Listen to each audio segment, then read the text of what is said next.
Hello and welcome to the first episode of Bible FPL. It's a bit of a creative, random type series, but I'll explain you the heart behind it. Essentially, FPL, I think, can be really frustrating at times. In many ways, unless you win the game, it's quite a meaningless game. And I think life in general, some of you might be finding life just a bit meaningless, a bit frustrating at times. You find things like FPL are a bit of a distraction, then they end up I don't know, not fulfilling you and just leaving you more frustrated than before you started. In a nutshell, I'm a Christian. Jesus has changed my life in a very real way. I've encountered him in ways that I have absolutely no doubt he's real and that he loves me and that he loves you. And I enjoy FPL on the side as a bit of a hobby. And I thought, why not combine the two? And yeah, basically, FPL can frustrate me at times, and I need to often remind myself actually there is more to life than FPL, and my faith in Jesus is a real reason for my hope in life. And actually, when I do it properly, I can hold FPL loosely and enjoy the fun of it while not having my life ruined by it at the same time, because I know that yeah, is more meaning to life than FPL, and I found that in God, and I want you guys to find that too. So, for those of you that are watching this, I assume you have an interest in FPL and maybe have an openness in terms of Christianity or the Bible as to what I'm going to be talking about in relation to this. You may have not had any idea what this is going to be about. In a nutshell, I've put together an FPL team whose names of the players correlate with books of the Bible. And in real life, if a player scores or assists or makes a penalty save, whatever minute that action happened in, I'm going to use that as a reference to then turn to the Bible and read from a little passage or verse in relation to so the player's name, let's say it was Reece James. If he scored in like the 12th minute, I can turn to James chapter 12 and read a little bit from there. And then I'm basically going to do a little talk about it. Um, to basically bring some sort of hopefully I don't know meaning to life, some interest about the Bible, some content around what Christianity might be all about. It might help to spark some faith amongst some of you watching, while also tracking how well my Bible-related FPL team can actually perform. So it's an interesting, hopefully an interesting concept, and hopefully you can kind of see where the heart's coming from. Um, Let me share the screen and I'll show you what team I've managed to put together. So in goal, we've got Matt Sells. So Book of Matthew. If he makes a penalty save, we can read from the Book of Matthew in relation to the goal time. Mark Flecken is the other one. So Book of Mark, the Gospel of Mark. Then at the back, we've got Mark Cucurella, another Mark option. Reece James, Book of James. So here's one. Trent Alexander-Arnold, because it ends with old.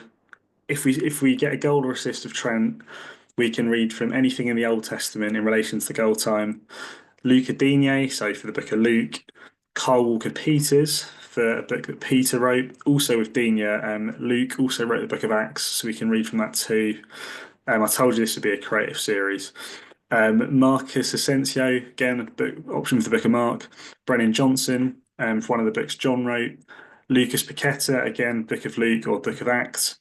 Okay, Julio and Ciso, because I haven't really got anyone for Jude. Julio, Jude. He'll represent Jude. Huang He Chan was the closest I could find for Hebrews. He Chan. Not that he plays much, but you never know. Off the bench, perhaps. Mateus Cunha, Book of Matthew option. Um, Paul and Onuachu. Any of the books that Paul wrote, if he scores or assists in relation to goal time, and then Cody Gakpo. So part of the inspiration was at the weekend. He scored a goal, Gakpo. He did an I belong to Jesus celebration like Kaka used to do. Christian man, clearly. And also, it turns out his middle name is Mathis. So, for sounds a bit like Matthew. He can be another Matthew option for us, and he seems to just fit quite nicely with the whole theme. So essentially, that's the team. We'll go into the game week in game week 35. It's a bit of a trial, really, the last four game weeks of the season, see how this goes, see how much interest there might be for it. I'm on a second account for this, and I've actually still got the wild card in the locker. So we'll make this as a wild card team. Here we go. Let's make sure we're not taking any hits. As it stands, we are 1.6k. in the world. So if we can somehow, well, I don't think we're going to get top, sorry, not 1.6 game, 1.6 mil.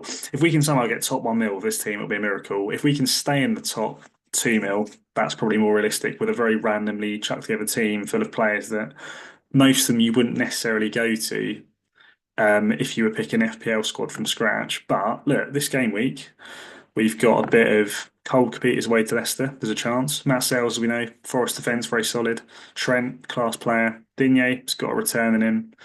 Paqueta on pens, you never know. I think Chan has to go to the bench for let's putting this chap away to Leicester could be good. These two good players could score. Enciso's a good player could score. Marks and Sensio could score on penalties of Rashford out the team at the moment. It's not looking terrible. I think we're going to put Cucurella first bench. Against Liverpool, we'd expect him to concede, but he's got attack and return to the locker. But James second bench.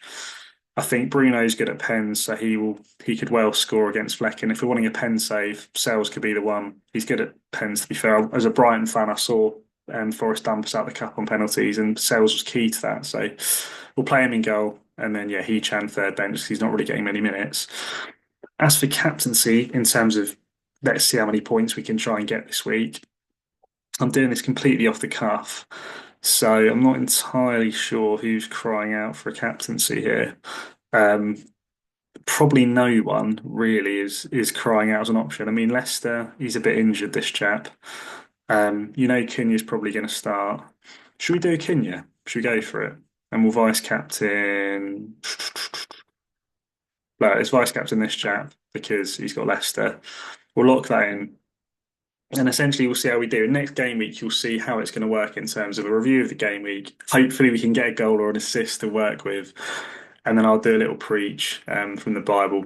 I'll keep it as short as possible and just hopefully share something about the Christian faith with you guys that you might find interesting, you might find encouraging, you might find actually gives you hope there is more to life in FPL.